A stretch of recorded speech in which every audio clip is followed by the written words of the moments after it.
Hey, what's up, Hoosier fans? Rhett Lewis back here with you for another episode of Under the Hood with IU Football, presented by your Central Indiana Ford dealers, a proud sponsor of IU Football. Visit your local Central Indiana Ford dealer today. Tough one in Champaign. Obviously, understanding what was at stake in that game. Boy, a ton of effort given to get a W, and just coming up just short at Memorial Stadium against the Fighting Illini in an overtime game that saw a fantastic comeback at the end to force the OT, and then just an off-schedule play that ends up beating Indiana at the end on a touchdown. So still a lot left to play for here this season, certainly with two trophy games coming up here against Michigan State this week and then Purdue to finish the season. But let's take a look back now on this matchup against Illinois. And to do so, we get the chance to chat with Indiana wide receivers coach and passing game coordinator Anthony Tucker. Coach, thanks for giving us a few minutes of your time this week. Oh, appreciate you having me, Rhett. So, look, obviously, as a former IU receiver, I love getting a chance to talk to you and talk about some of the guys that you spend so much time with in your room. Let's just start with the end of that game and, coming so close and having that great comeback at the end, and DQ catches the touchdown pass that sets us up with the potential for the 2-point conversion. EJ with a contested catch in the back of the end zone. I mean, you had to be really proud of the way that the guys in your group fought to keep that thing a game and to come out on and to try to come out on top. Yeah, I mean, really proud of those guys. Really proud of quarterback. I mean, yeah. Ren's been doing a great job for us, and we're just doing what we're supposed to do. Those situations are something that we practice. Throughout all the fall camp. Every week.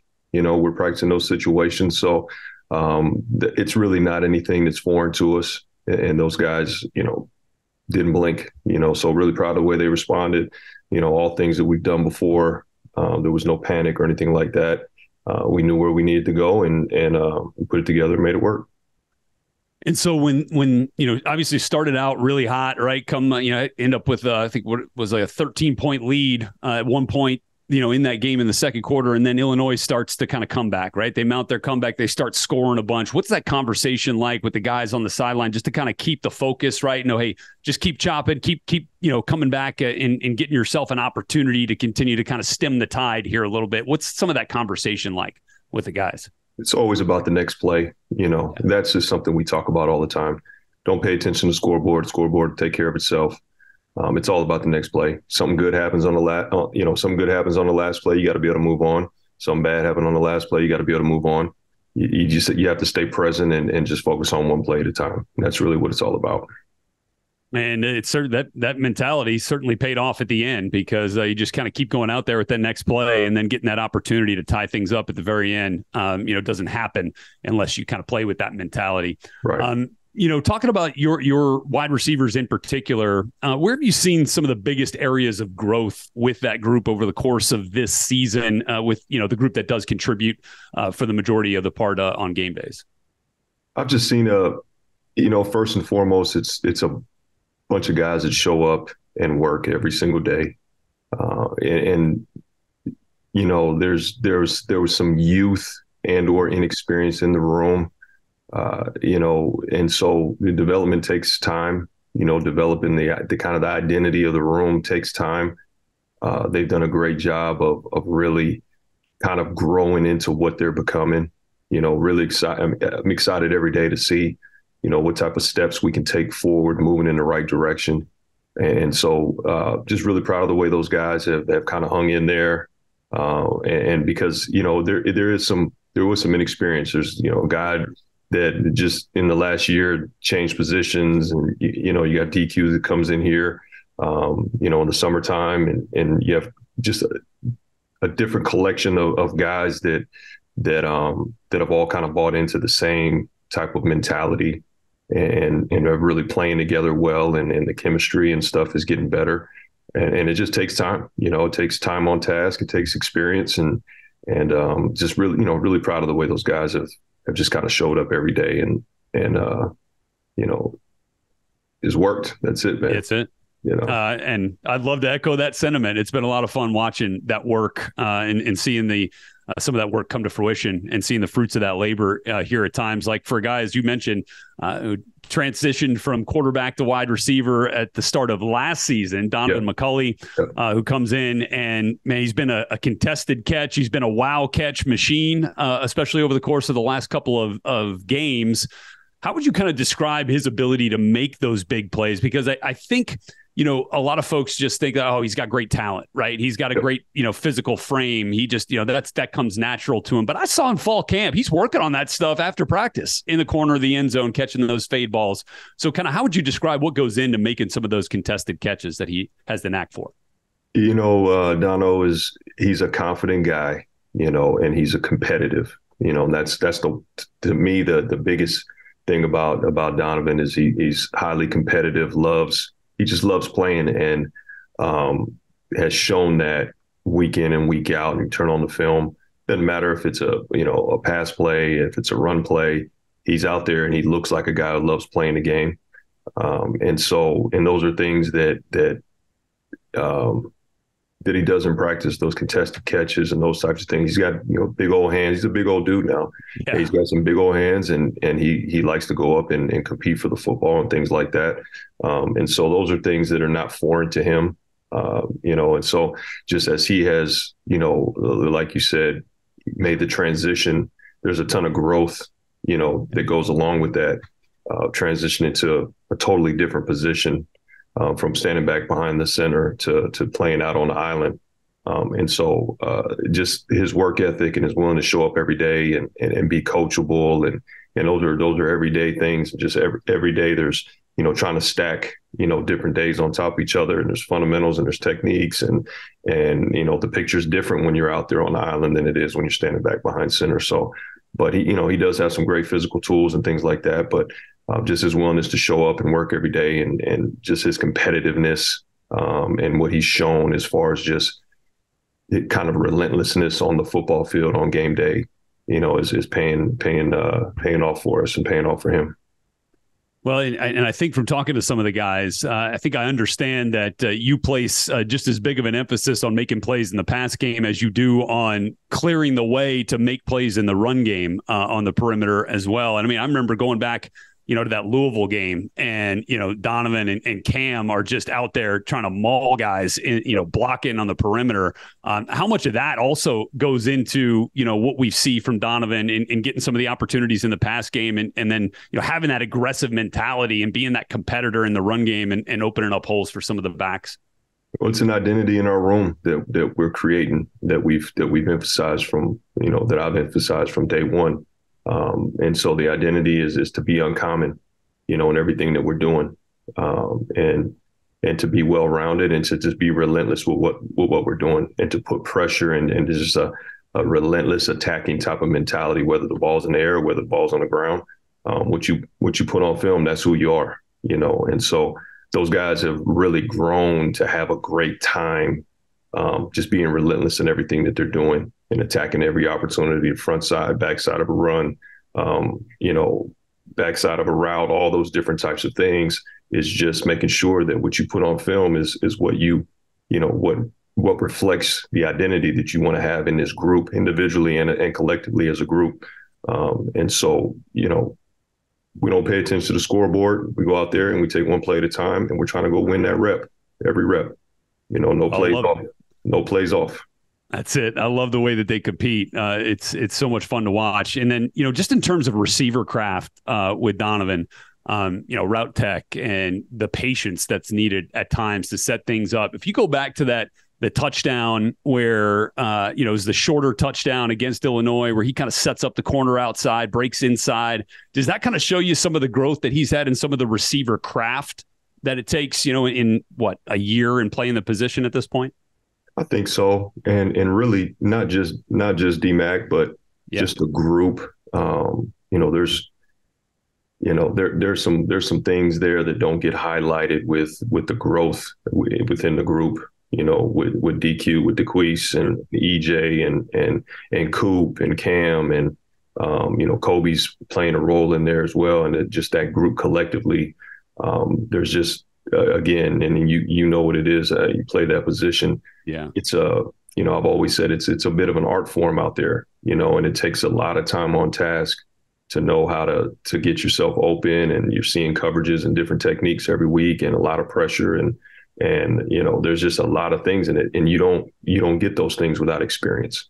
And if you're working every day and you're gaining that experience and the drill work, and it becomes monotonous, because there's this very, very fine techniques and fundamental things that you need to continue to develop and be proficient in, so that when the game time comes, it's almost like, you've trained your body and your instincts and those types of things because of all the time on task. Those things are starting to show up. So we're not done yet. We got we got practice tomorrow. Tomorrow we got to get better at something. Coach, you mentioned EJ too, and where do you think we are? Where do you think we're at in terms of what he's capable of, considering that big chunk of time that he missed, after that Indiana State game? Because it starts to it looks like he's starting to get a lot more comfortable in what he's being asked to do. Oh, for sure. I don't think we've seen anything yet from EJ. And he's another guy in that room that find me a guy that works harder than him. I don't know if there is one. That guy shows up every day, and he's got a motor. He works, and he works, and he works, and he works. And so that type of approach with what he brings is going to give him the best chance to really reach that ceiling that we haven't seen quite yet, but it's coming. One of the things that impresses me, with him is the physicality that he has after the catch.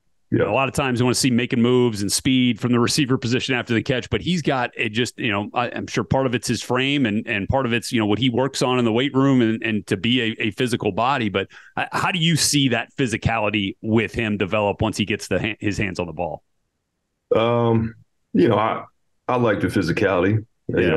I want to make guys miss, That's right. That too. That ball goes in your hands. Let's go make somebody miss and score. But all those guys are physical dudes. And so they will put their pads down and get +2, 3 at contact. That's always a good thing. But they're all physically willing and courageous guys, and that's what you got to have. You also talked about DQ and, comes up with, just a couple of absolutely huge plays over the course of the last couple of weeks here, going back to the Penn State game, obviously. And then this last game, had 2 catches before that one. And so his third catch is arguably the biggest play of the game. And would you kind of take us through, what he's being asked to do on that play and how that all kind of comes together to get into the end zone? You're talking about the last one, the touchdown, yeah. They lined up in 2-man, and it's a coverage and situation that we've seen probably every single week against our defense. Lined up in 2-man, he's got a one-on-one. He has to see coverage, so he understands where his route needs to go. I mean, it's like muscle memory. He saw the 2 shell, he saw the guy that was covering him. All he had to do was beat one guy and get to the middle of the field. And, exactly what, he's been trained to do, he executed perfectly, because he had so much time on task. And, anytime you see something in that situation that's familiar, you know exactly where you need to be and how to get there. So it's not ironic how it, because you've trained for those situations, so he did exactly the right thing that he was supposed to do. He won the rep. Quarterback threw a great ball, perfect placement on the ball, and DQ jogs in. So it's awesome.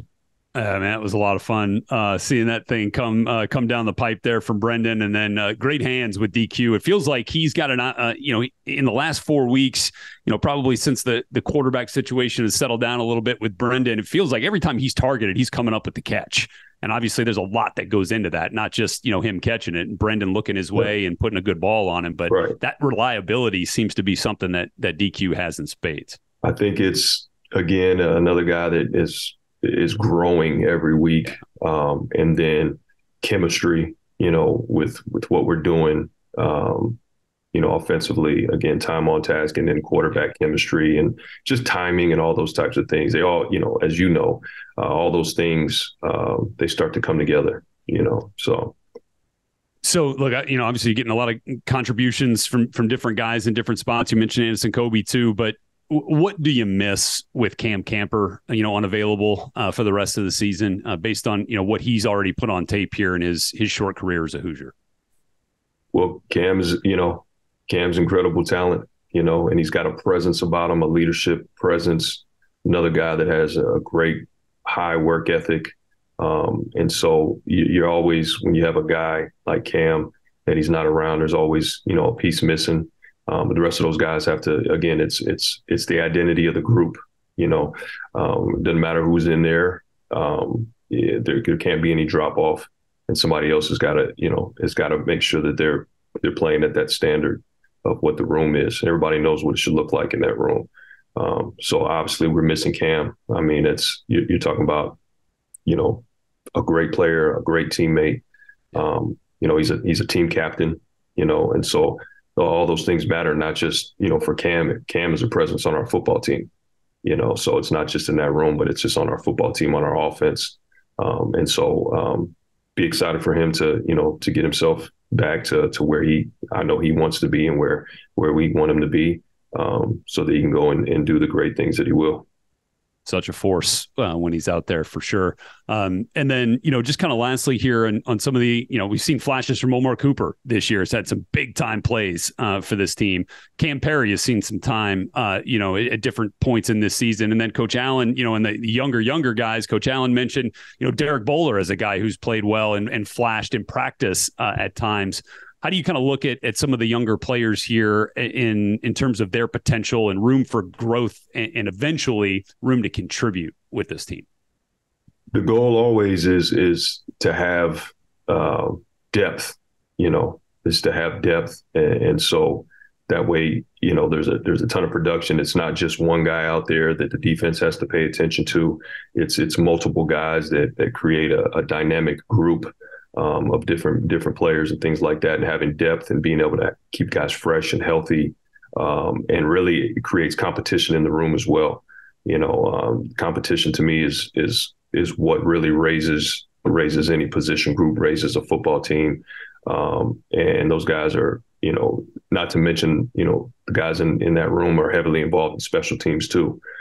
Special team is also the other, third part of that trio of phases that are most important, on game day. So feel really good about the entire group, the young guys. There's some young guys in there that really excited about, moving forward. And so, but just really building that room, the identity of that room, the standard and expectations in that room, has been really pleased to this point. So just really excited about every new day.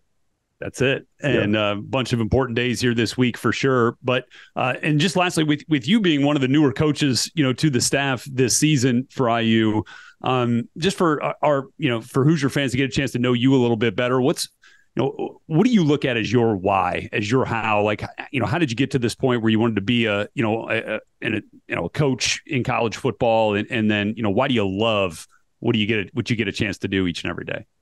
You know what? I think the biggest thing, there's a couple of things that really stick out to me of my why I show up every day.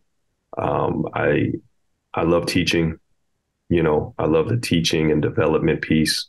And so, that's really why how I fell in love with it. The mentorship, the teaching, development of, I started off with coaching high school football, so, you're getting a young, a kid coming out of 8th grade as a 9th grader, and you get a chance to see their development and see them graduate and see where they started.